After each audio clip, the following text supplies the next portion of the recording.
أعوذ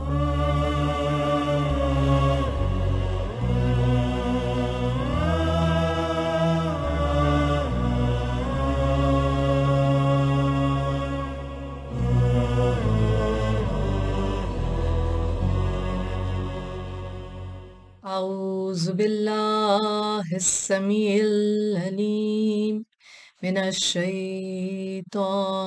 اللعين الرجيم بسم الله الرحمن الرحيم الحمد لله رب العالمين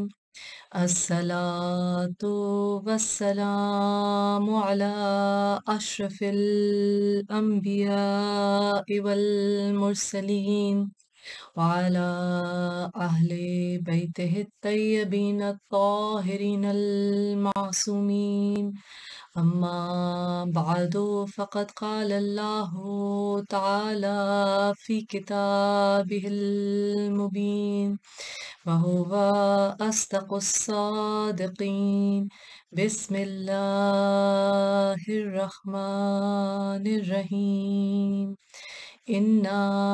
أعطيناك الكوثر فصل لربك وانحر إن شانئك هو الأبتر صدق الله العلي العظيم اللهم صل على محمد وآل محمد۔ عزاداران حسین، ذکر خدا و رسول اور ذکر اہل بیت علیہ السلام کو سننے والے معزز ناظرین، یہ وہ ذکر ہے جس کے بارے میں اللہ تعالیٰ نے فرمایا وَرَفَعْنَا لَكَ ذِكْرَكَ، اے نبی صلی اللہ علیہ وآلہ وسلم، ہم نے ہی آپ کے ذکر کو بلند کیا اور فرمایا اِنَّا نَحْنُ نَزَّلْنَا الذِّكْرَ وَإِنَّا لَهُ لَحَافِظُونَ، بے شک ہم ہی اس ذکر کو نازل کرنے والے ہیں اور اس کی حفاظت ہمارے ہی ذمے ہے۔ عزیزان گرامی، یہ وہ ذکر ہے جو انسان کی فکر کو بلند کرتا ہے، یہ وہ ذکر ہے جو انسان کے قلب کو روشن کرتا ہے، یہ وہ ذکر ہے جو اس دنیا کی زندگی میں بھی ہمیں اللہ تعالیٰ کی بتائی ہوئی شریعت کے مطابق، اللہ تعالیٰ کی مرضی کے مطابق، اس کی مشیت کے مطابق زندہ رہنے کی توفیق عطا فرماتا ہے۔ وہ ذکر ہے جو ہمارے لیے اسوہ حسنہ، جو ہمارے لیے زاد راہ ہے آخرت کے سفر میں۔ رسول اللہ صلی اللہ علیہ وآلہ وسلم کا ذکر، مولائے کائنات، مولا مشکل کشا مولا علی علیہ السلام کا ذکر، وہ ذکر ہے جو ذکر پروردگار عالم ہے۔ بے شک عزیزان گرامی، یہ وہ رستہ ہے، یہ وہ سفر ہے کہ کئی کاوش کرنے والوں نے کوشش کی، کئی مسافروں نے اس سفر پر تباہ آزمائی کی۔ وہ سفر جو انسان کی روحانی بلندی کا سفر ہے، وہ سفر جو انسان کو اللہ تعالیٰ کے قریب ہونے کا موقع دیتا ہے۔ جب اللہ تعالیٰ نے قرآن حکیم میں کہا وَنَفَخْتُ فِيهِ مِن رُوحِي، کہ جب آدم میں اپنی روح پھونک دو، تو اللہ تعالیٰ کی جو پھونکی ہوئی روح ہے انسان کا اصل ہے، اور جو ذکر انسان کو اس اصل کی یاد دلائے، اس پروردگار کی یاد دلائے۔ بے شک رسول اللہ صلی اللہ علیہ وآلہ وسلم، اہل بیت علیہ السلام اللہ تعالیٰ کا مظہر ہے، یہ مظہر خدا ہیں، اور اللہ تعالیٰ نے بھیجا ہدایت کے لیے۔ مقصد یہی تھا کہ وہ نور جو انسان کے اندر موجود ہے، وہ روح ربی، انسان اس کو اس بلندی تک پہنچا سکے جس کی وہ مستحق ہے، جس کے ساتھ اس کو بھیجا گیا۔ عزیزان گرامی، بہت سے کوشش کرنے والے، بہت سے مصنف، بہت سے ادیب، بہت سے منقبت خواہ، بہت سے ثنا خواہ، بہت سے ذاکر، بہت سے عالم، بہت سے مجتہد اس رستے پر سفر کرتے ہیں، اور مقصد یہی ہوتا ہے کہ اپنے علم میں اضافہ کریں، اور وہ علم جو نہ صرف انسان کو خود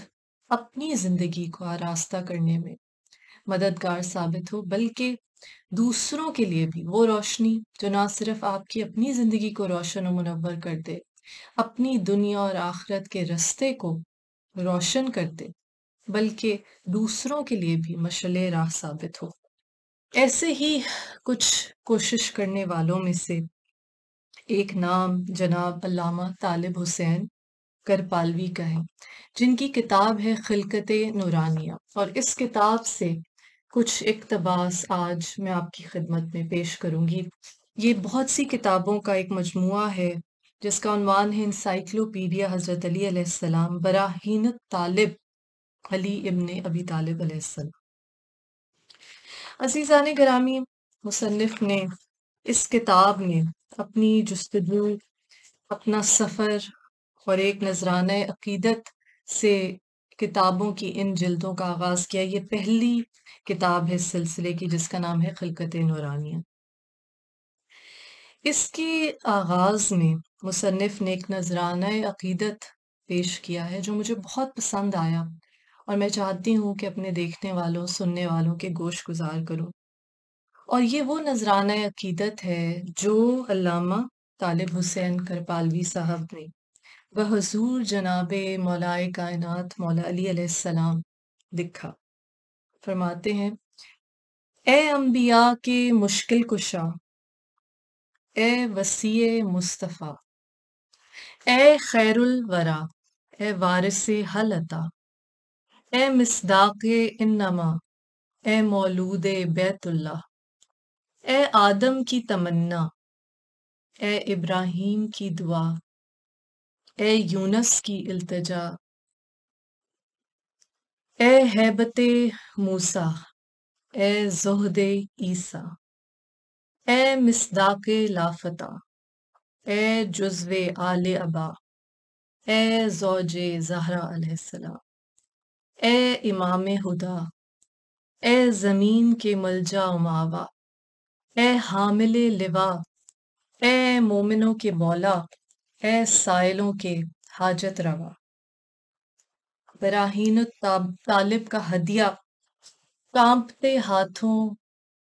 اشک بار آنکھوں، دم بخود سانسوں اور ملتجی نگاہوں کے ساتھ آپ کی بارگاہ بے کس پناہ میں لے کر حاضر ہو رہا۔ اہل دل نے تسلیم کیا ہے اور اہل نظر نے دیکھا ہے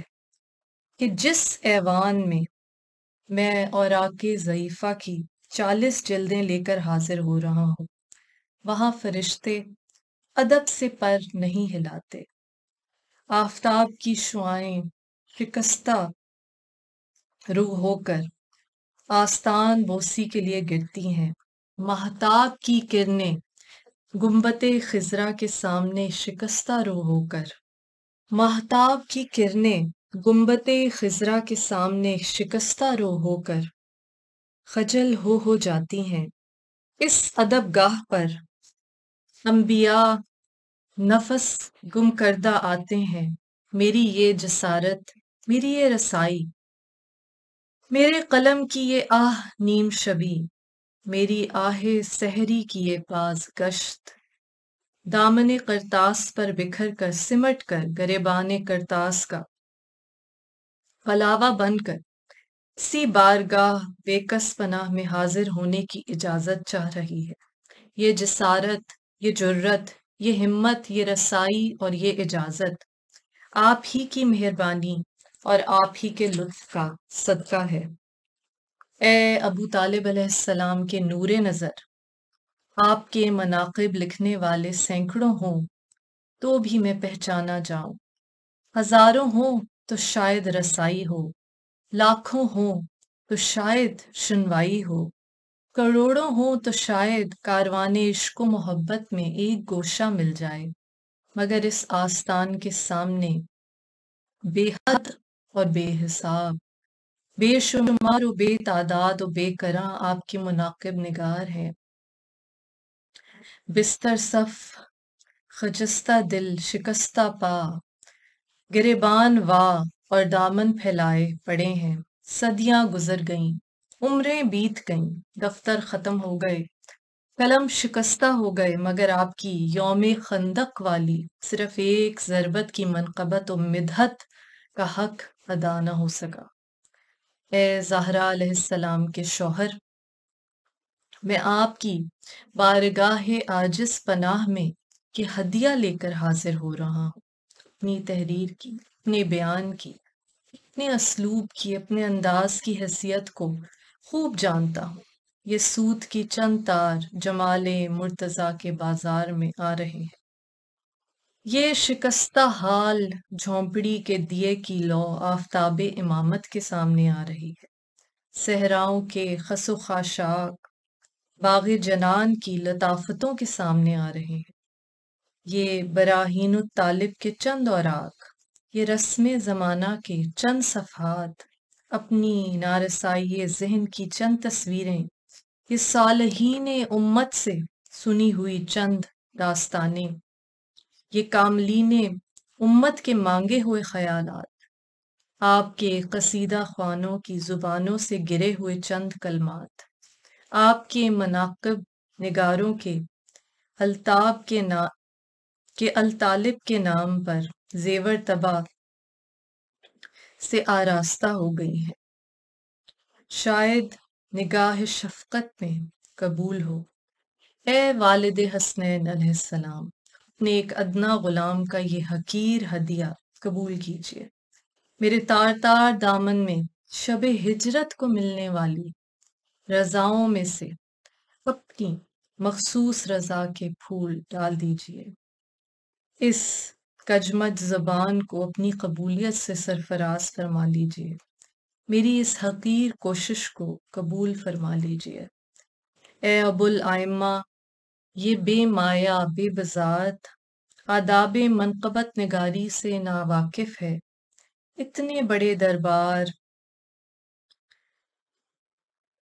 کہ جہاں انبیاء جھولیاں پھیلائے کھڑے ہوں کی حاضری کی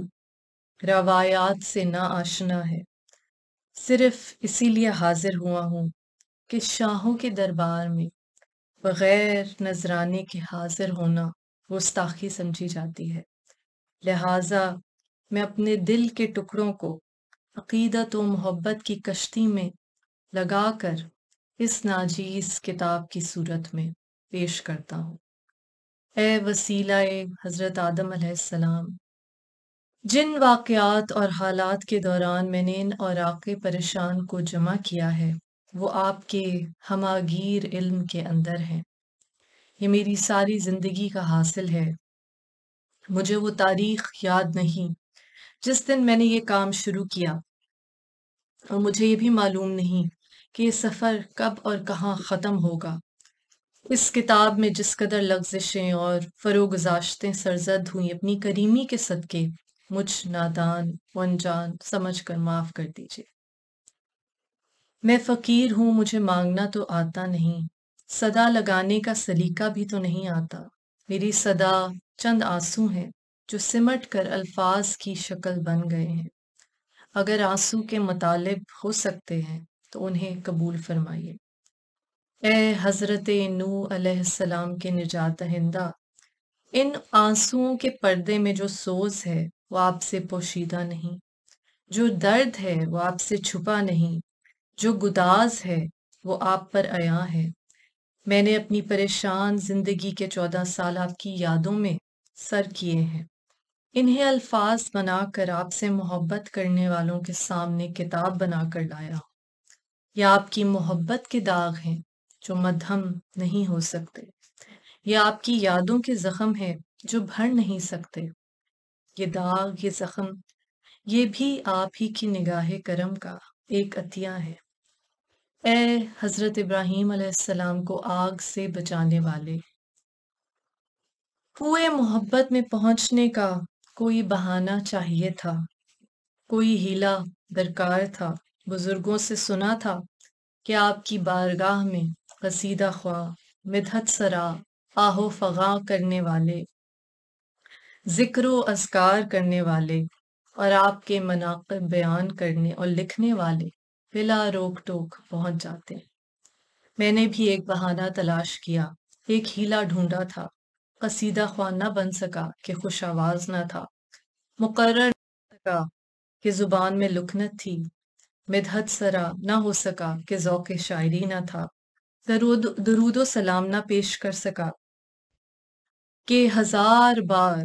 دہن بمشک و گلاب دھویا، لیکن پھر بے ادبی کا خوف دامن گیر ہوا، آہ و فغاں نہ کر سکا کہ سینہ بریاں نہ پایا تھا، فریاد و فغاں لے کر نہ پہنچ سکا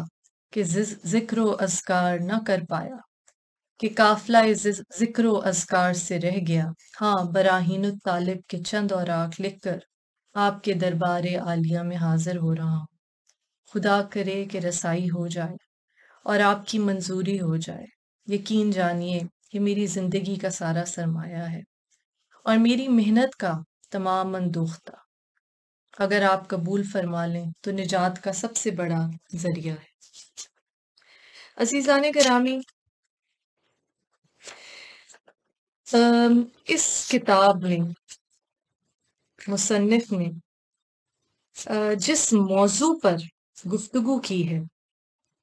وہ خلقت نورانیہ، جیسے کہ کتاب کے نام سے ظاہر ہے، مختلف روایات بیان کی ہیں، اور ان روایات سے اللہ تعالیٰ نے نور محمد صلی اللہ علیہ وآلہ وسلم اور نور مولائے کائنات مولا علی علیہ السلام کو جس طرح سے خلق کیا اس پہ روشنی ڈالی ہے۔ خدائے ذوالجلال نے قرآن میں فرمایا، لوگو اللہ کی طرف سے نور اور صاف صاف بیان کرنے والی کتاب آ چکی ہے۔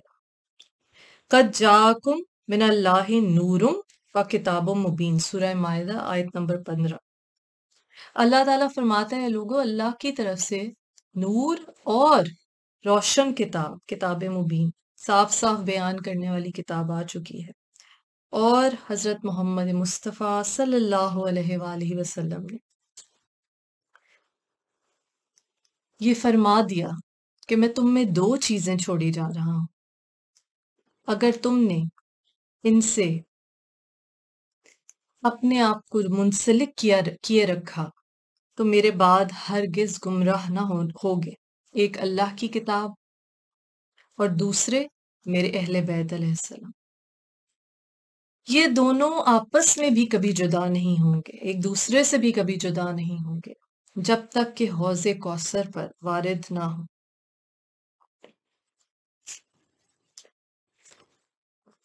فرمایا،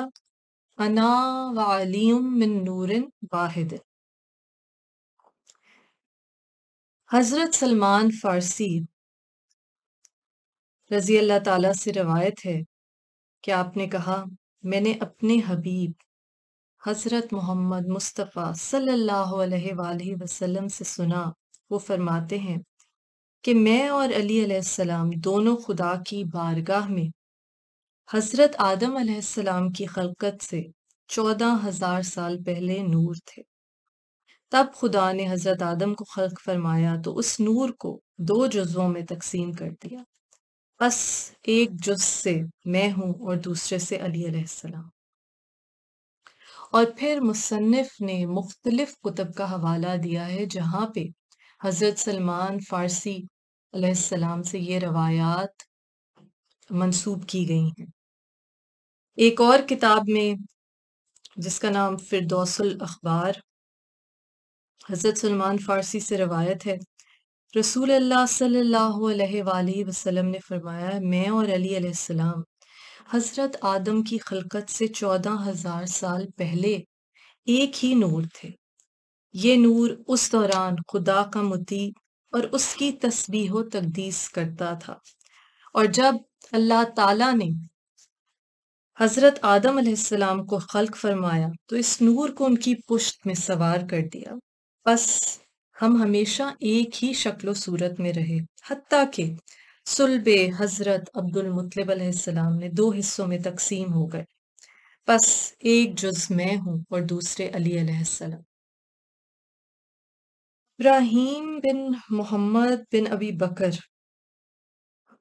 کتاب فرائض الصمتین، حضرت سلمان فارسی سے روایت ہے کہ میں نے رسول اللہ صلی اللہ علیہ وآلہ وسلم سے سنا، آپ فرماتے ہیں میں اور علی دونوں اللہ کے نور سے خلق کیے گئے، اور ہم حضرت آدم علیہ السلام کی خلقت سے 14,000 سال پہلے عرش کے داہنی طرف اللہ تعالیٰ کی تسبیح و تقدیس کرتے رہے۔ جب اللہ تعالیٰ نے حضرت آدم علیہ السلام کو خلق فرمایا تو وہ ہمیں مردوں کی پاک پشتوں سے خواتین کے پاک ارحام کی طرف منتقل کرتا رہا، حتیٰ کہ ہم صلب حضرت عبد المطلب کی پشت میں آئے۔ پھر اس نور کو 2 حصوں میں تقسیم کر دیا گیا، اس میں سے آدھا حصہ میرے والد حضرت عبداللہ اور دوسرا آدھا حصہ میرے چچا حضرت ابو طالب کی صلب میں چلا گیا۔ بس ایک حصے سے مجھے اور دوسرے حصے سے علی علیہ السلام کو خلق کیا گیا۔ پھر اللہ تعالیٰ نے اپنے ناموں سے ہمارے نام مشق کیے، بس اللہ محمود ہے اور میں محمد ہوں صلی اللہ علیہ وآلہ وسلم۔ اللہ تعالیٰ اعلیٰ ہے اور میرا بھائی علی ہے۔ اللہ تعالیٰ فاتر ہے، میری بیٹی فاطمہ علیہ السلام۔ اللہ تعالیٰ محسن ہے، میرے بیٹے حسن اور حسین علیہ السلام ہیں۔ میرا نام رسالت و نبوت میں اور علی علیہ السلام کا اسم خلافت و شجاعت میں تھا۔ میں اللہ کا رسول ہوں اور علی اللہ کے ولی۔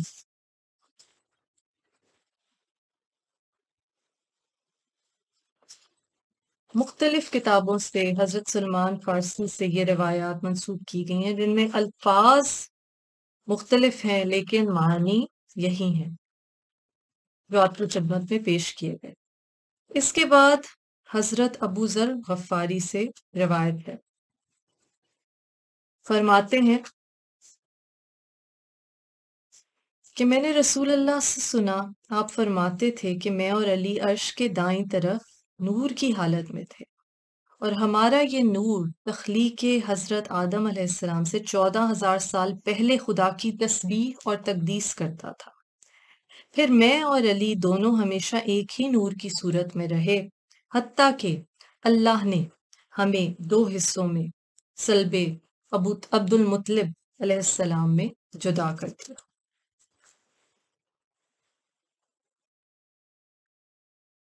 حضرت جابر بن عبداللہ انصاری حضور اکرم صلی اللہ علیہ وآلہ وسلم سے روایت کرتے ہیں کہ آپ صلی اللہ علیہ وآلہ وسلم نے فرمایا، خدا نے مجھے اور علی کو عرش کے سامنے 2 نور بنا کر پیدا کیا۔ پیدائش حضرت آدم علیہ السلام سے 2,000 سال قبل ہم خدا تعالیٰ کی تسبیح و تقدیس کرتے رہے۔ پھر جب اللہ تعالیٰ نے حضرت آدم کو پیدا کیا تو ہم دونوں کو ان کی پشت میں جاگزیں فرمایا۔ پھر ہم اسلاب و ارحام پاکیزہ و مطہرہ میں منتقل ہوتے رہے، اور پھر یہ نور پشت ابراہیم علیہ السلام میں جاگزیں ہوا۔ حضرت ابراہیم سے ہوتے ہوئے یہ نور پشت عبد المطلب علیہ السلام میں آیا، اور پھر اس نور کے 2 حصے جناب عبداللہ میں گئے، ایک حصہ حضرت ابو طالب میں آیا، اور پھر وہ نور مجھ سے اور علی سے فاطمہ میں مجتمع ہو گیا۔ بس حسن و حسین رب العالمین کے 2 نور ہیں۔ صدوق ابن بابویا سے روایت ہے، حضرت جابر بن عبداللہ انصاری نے حضور اکرم صلی اللہ علیہ وآلہ وسلم کی بارگاہ میں درخواست کی کہ اے حضور، یہ تو ہماری پیدائش کا ذکر تھا، لیکن آپ اور آپ کے اوصیاء کا کیا حال ہے؟ آپ لوگ کیسے پیدا ہوئے؟ حضور اکرم صلی اللہ علیہ وآلہ وسلم یہ سن کر کچھ لحظے کے لیے خاموش ہوئے، اور پھر خود ہی مہر سکوت توڑتے ہوئے حضرت جابر سے فرمانے لگے، اے جابر، تو نے بہت عظیم بات کے متعلق پوچھ لیا، جس کا متحمل عظیم حصے والے کے سوا کوئی اور نہیں ہو سکتا۔ اچھا، اگر تم نے پوچھ ہی لیا تو غور سے سنو، توجہ سے سنو کہ انبیاء اور اوصیاء کو اللہ تبارک و تعالیٰ نے اپنے نور عظمت سے پیدا کیا، اور پھر خدا نے اس نور کو طیب اسلاب اور پاکیزہ ارحام میں ودیعت فرمایا، جس کی حفاظت اس کے فرشتے اور تربیت اس کی حکمت اور غذا اس کے علم سے ہے، بس ان کا معاملہ اس سے کہیں بڑا ہے کہ اس کی توصیف کی جا سکے، اور ان کے حالات اس سے دقیق ہیں کہ جانے جا سکیں، اس لیے کہ اللہ کی زمین میں اس کے نجوم، لوگوں میں اس کے نشان، بندوں پر اس کے خلفاء، اور اس کے شہروں میں اس کا نور، اور اس کی مخلوق پر اس کی حجت ہیں۔ اے جابر، یہ پوشیدہ علوم کی باتیں ہیں، جو اس کا اہل ملے صرف اس پر ظاہر کریں۔ پھر ابن بابویا صدوق سے ہی روایت ہے کہ جابر بن عبداللہ انصاری سے روایت کہ میں نے رسول اللہ صلی اللہ علیہ وآلہ وسلم کو فرماتے کہ خدا نے مجھ کو اور علی کو، فاطمہ اور حسن اور حسین اور باقی آئمہ کو ایک نور سے پیدا کیا ہے، بس یہ نور ایک زمانہ دراز تک ایک حال پر رہا، پھر اس سے ہمارے شیعہ پیدا ہوئے، بس ہم نے تسبیح و تقدیس الہی کی، اور انہوں نے بھی پھر اس نور سے آسمان و زمین کو پیدا کر دیا۔ ملائکہ 100 برس تک اس حالت میں رہے کہ وہ تسبیح و تقدیس جانتے ہی نہ تھے، بس جب ہم نے اور ہمارے شیعوں نے تسبیح و تقدیس کی تو ملائکہ نے ہماری تسبیح سے تسبیح سیکھی، ورنہ وہ پہلے کچھ بھی نہ جانتے تھے۔ بس ہم تو اس وقت سے موحد ہیں جب کوئی قائل توحید نہ تھا، ہی نہیں خدا کو سزاوار ہے کہ جس طرح ہم کو درجات عالیہ کرامات فرمائے، ہمارے شیعوں کو بھی کرامت فرمائے۔ خدا نے ہم کو اور ہمارے شیعوں کو اس وقت برگزیدہ کیا ہے جبکہ ہم عالم اجسام میں آئے بھی نہ تھے۔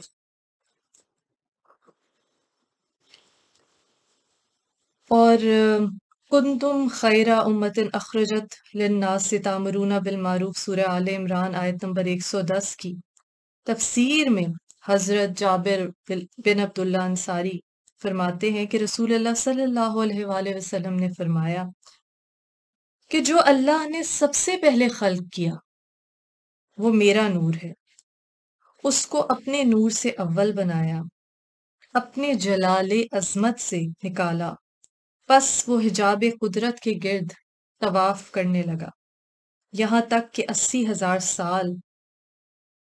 میں جلال عظمت تک پہنچ گیا۔ پھر اس نے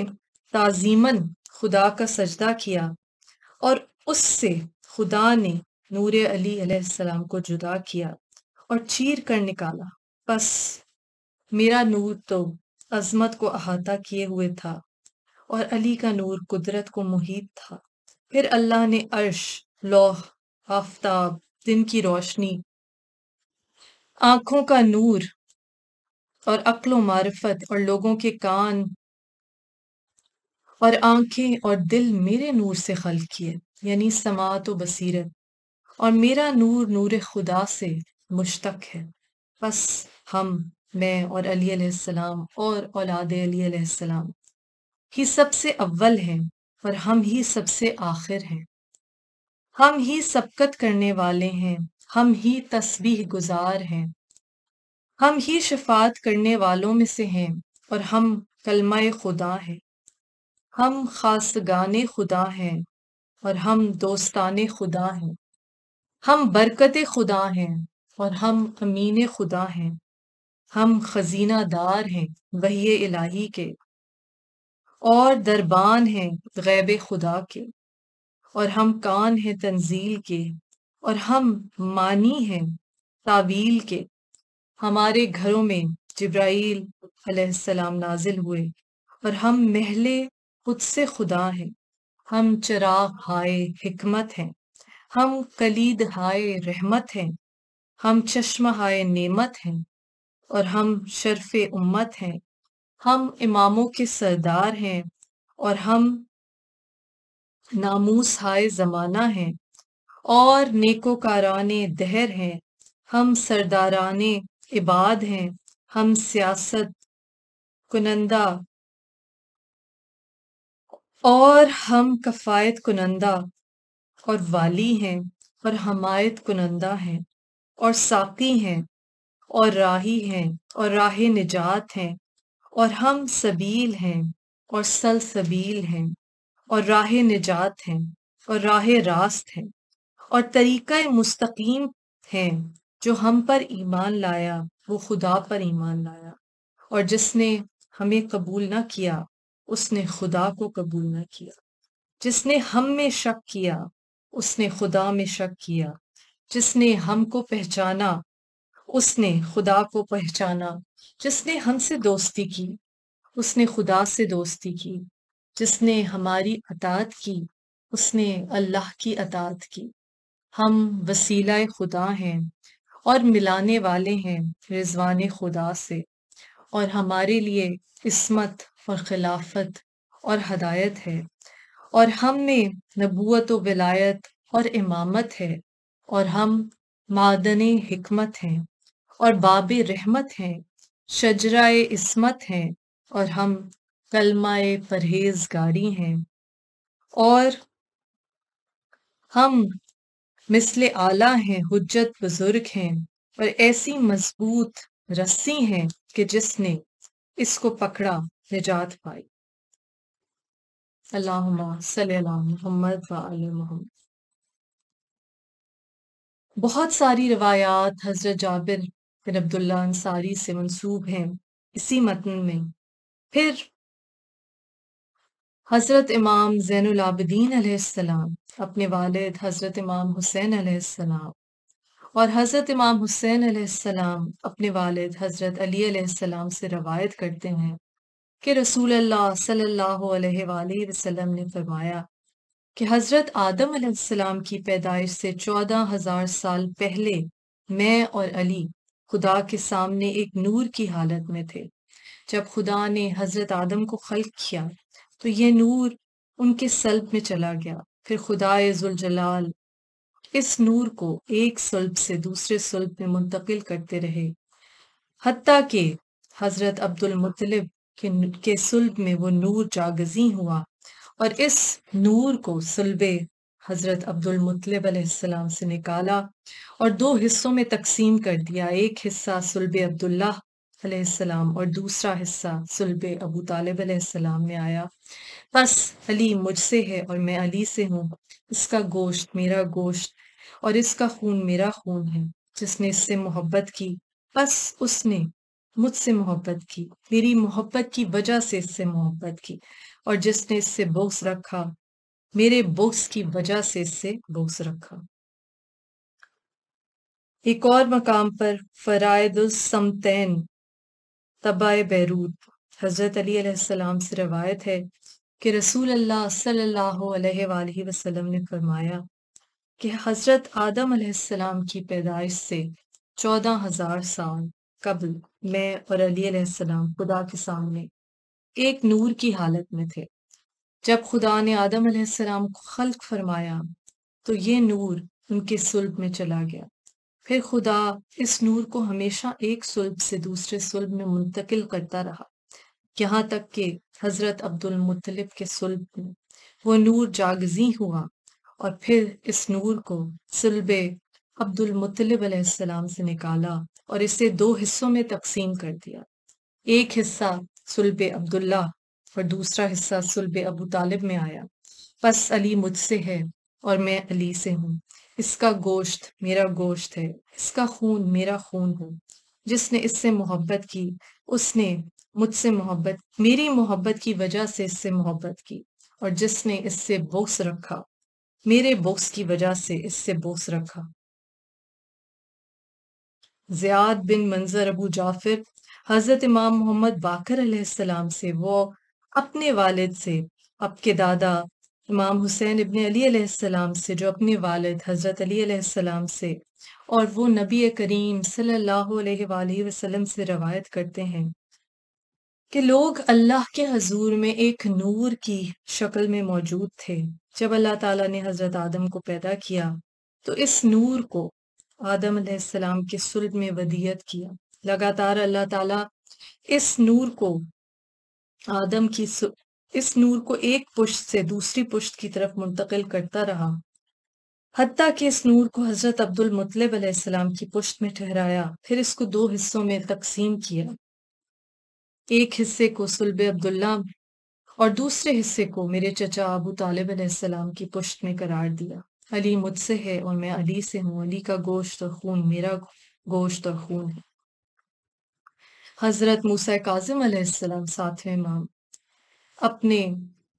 والد اور اپنے اجداد سے نقل کرتے ہیں کہ رسول اللہ صلی اللہ علیہ وآلہ وسلم فرماتے تھے کہ اللہ تعالیٰ نے آدم کی پشت سے پشت در پشت مجھے اور میرے ساتھ ایک اور نور کو رکھا، یہاں تک کہ ہم اپنے والد کی پشت سے بھی ساتھ نکلے۔ پھر آپ نے اپنی شہادت کی انگلی اور بیچ کی انگلی کو ملا کے فرمایا، پھر اس سے میرا فضل اتنا بڑھ گیا، اور یہی وجہ نبوت ہے کہ کسی نے پوچھا رسول اللہ وہ دوسرا نور، وہ شخص کون ہے؟ آپ نے فرمایا علی بن ابی طالب علیہ السلام۔ اللہم صلی علی محمد وآلہ محمد۔ عزیزان گرامی، ہم اگلی نشست میں انشاءاللہ اس موضوع پر مزید گفتگو کریں گے۔ بیان کرنے کا مقصد یہ ہے کہ اللہ تعالیٰ نے اپنے نور کو انسانی شبیہ میں ہم تک بھیجا، اس لیے کہ ہماری ہدایت ہو سکے، اس لیے کہ انسان اس چیز کا ادراک کر سکے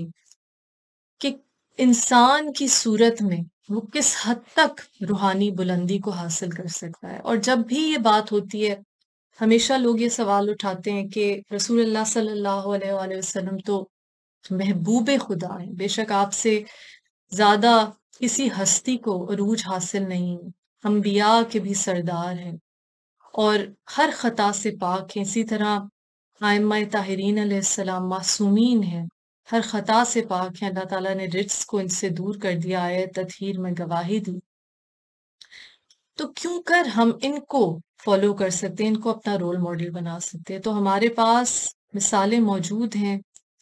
ان لوگوں کی کہ جو عشق اہل بیت علیہ السلام میں کربلا کی سرزمین پہ امام حسین علیہ السلام کے اصحاب قرار پائے، کتنا بلند درجہ پا لیا۔ وہ تو معصومین نہیں تھے، وہ بھی ایسے ہی انسان تھے جن کے اہل و عیال تھے، جن میں کچھ نہ کچھ خطا کا عنصر موجود ہوگا۔ حضرت حر علیہ السلام سے ہمیں یہ مثال ملتی ہے کہ ایک لمحے میں کس طرح مقدر تبدیل ہوا، ایک لمحے میں جو چوائس کی جائے، جو فریڈم آف چوائس دی گئی ہے، اس میں سے حق اور باطل میں سے جب انتخاب کرنا ہو، حق کو منتخب کیا اور حضرت حر علیہ السلام کہلائے۔ رہتی دنیا تک جب امام حسین علیہ السلام پر سلام بھیجا جاتا ہے، درود بھیجا جاتا ہے، زیارت عاشورہ میں تو آپ کے ان اصحاب پر بھی کہ جنہوں نے اپنی روحوں کو آپ کی راہ میں فنا کیا، اور فنا کیا در حقیقت بقا کر دیا تا قیامت ہمیشہ کے لیے، کیونکہ مولا کائنات مولا علی علیہ السلام نے فرمایا جیسے کہ اپنے اس جسم کی افزائش اور آرائش اور آرام کا اتنا خیال نہ کرو کیونکہ اس نے تو مٹی میں مل جانا ہے، ہاں اپنی روح کی افزائش کا خیال کرو کہ اس نے ہمیشہ رہنا ہے۔ تو جب ہم ان ہستیوں کو دیکھتے ہیں، حضرت سلمان فارسی علیہ السلام جن کی ابھی روایات آپ کے سامنے پیش کی گئی، حضرت جابر بن عبداللہ انصاری، وہ اصحاب بھی تھے، حضرت سلمان فارسی جیسے، حضرت کمبر جیسے، جنہوں نے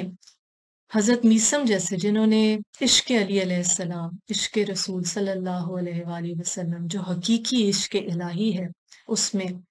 وہ مقام حاصل کر لیا کہ وہ اللہ تعالیٰ کے قرب کو حاصل کرنے میں کامیاب ہو گئے۔ عزیزان گرامی، ہمارے لیے سب سے بڑی سعادت کی بات یہ ہے کہ ہم ان ہستیوں کے بارے میں جانتے ہیں۔ بے شک ہم پوری طرح سے ادراک رکھنے کے قابل نہیں، جیسے رسول اللہ صلی اللہ علیہ وآلہ وسلم نے فرمایا کہ اے علی، تجھے میرے اور اللہ کے سوا کسی نے نہیں پہچانا، اور کسی نے اللہ کو نہیں پہچانا جس طرح رسول اللہ صلی اللہ علیہ وآلہ وسلم اور مولا کائنات مولا علی علیہ السلام کے۔ اور عزیزان کرامی، ہم خوش قسمت ہیں کہ اللہ تعالیٰ نے یہ سلسلہ ہدایت ہمارے لیے قائم رکھا۔ اسی لیے رسول اللہ صلی اللہ علیہ وآلہ وسلم نے جب غدیر خم میں یہ اعلان کیا، من کن تو مولا فہذا علی مولا، جس کا میں مولا اس کے علی مولا، تو یہ واضح کر دیا کہ ہدایت کا سلسلہ 12 اماموں کی صورت میں قائم رہے گا، معصومین ہمارے ہادی بن کر رہتی دنیا تک کے لیے ہمیں ہدایت کا رستہ دکھاتے رہیں گے، تاکہ ہم اس دنیا میں بھی اور آخرت میں بھی سرخرو ہو کے اپنے رب العزت کے پاس پہنچ سکیں۔ دعا ہے، کوشش ہے کہ یہ ہدایت، یہ محبت، یہ نور، یہ روشنی نہ صرف ہمارے قلب کو منور کرے، بلکہ یہ روشنی کہ ایک روایت میں یہ کہا گیا کہ ہمارے محبت کرنے والے، ہمارے شیعوں کے اہل بیت کی علیہ السلام سے محبت کرنے والوں کے قلب اور مٹی سے بنے ہیں اور ان کے جسم اور مٹی سے، اور عام لوگوں کے جو یہ محبت نہیں رکھتے ان کے قلب کسی اور مٹی سے بنے۔ اسی لیے جو ہمارے شیعہ ہیں ان کے قلب اہل بیت علیہ السلام کی طرف مائل ہوتے ہیں۔ دعا یہ عزیزان گرامی کہ ہم اپنی زندگیوں میں تو اس محبت سے سرشار رہیں، اور اس محبت کے صدقے میں ہمیں وہ ہدایت نصیب ہو سکے کہ ہم اپنی دنیا اور آخرت میں سرخروئی حاصل کر سکیں۔ اور نہ صرف یہ بلکہ زیادہ اہم ہے کہ آنے والی نسلوں کو جو صدقہ جاریہ ہے، جو اولاد ہے، جو ہماری آنے والی نسلیں، ان میں یہ محبت، ان میں اہل بیت علیہ السلام کی محبت، یہ ذکر، یہ مودت قائم و دائم رہے، تاکہ وہ اپنی دنیا اور آخرت کو سنوار سکیں۔ آج کے آج کی نشست کے اختتام میں یہ دعا ہے کہ جو ناظرین اس محفل میں شامل ہوئے، ہم سب کے علم میں اضافہ فرمائے پروردگار۔ اے پروردگار، ہمارے دلوں کو اہل بیت علیہ السلام کی محبت سے سرشار کر دے۔ جو بے گھر ہیں، جن کے پاس اپنا گھر نہیں، وہ گھر دے جو مجلس شبیر کے لیے ہو۔ ہمارے رزق میں، رزق طیب میں بے پناہ اضافہ کر، وہ رزق دے جو مجلس شبیر کے لیے ہو۔ اے پروردگار، ہمیں اس دنیا کی تگ و دو میں، کوشش میں اتنا محو نہ کر دے کہ ہم اپنے حقیقی مقصد کو ہی بھلا دیں۔ ہمارے آنے والی نسلوں کو ہر برائی سے، ہر تکلیف سے، ہر غم سے آزاد رکھ۔ کوئی غم نہ دے سوائے غم حسین کے، اور شبیر کا غم بانٹ رہا ہے تو ادھر دے۔ اور ایک خاص دعا ان مومنین و مومنات کے لیے جو اس وقت بیماری جیسی آزمائش میں مبتلا ہیں۔ یا اللہ، تجھے واسطہ بیمار کربلا کا، تجھے واسطہ جناب سکینہ کا، جناب سکینہ علیہ السلام کی زندان کی قید اور اپنے باپ سے جدائی کا، اس دکھ کا واسطہ، بی بی سغرا کی بیماری کا واسطہ، جو بیمار ہیں انہیں شفائے کلی عطا فرما۔ یا اللہ، ہمیں توفیق دے کہ ہم اس ذکر کو خوش اسلوبی سے کرنے کے قابل ہو سکیں۔ یا اللہ، تیری بارگاہ میں یہی عرض ہے کہ جب تک ہماری زندگی ہے، ہمیں وسیلہ بنا کہ ہم پیغام اہل بیت علیہ السلام کو لوگوں تک پہنچاتے رہیں، اور خود بھی اس پر صحیح معنوں میں عمل پیرا ہوتے رہیں۔ لعنت اللہ علی قوم الظالمین، اللہم صلی علی محمد وعلی محمد وعجل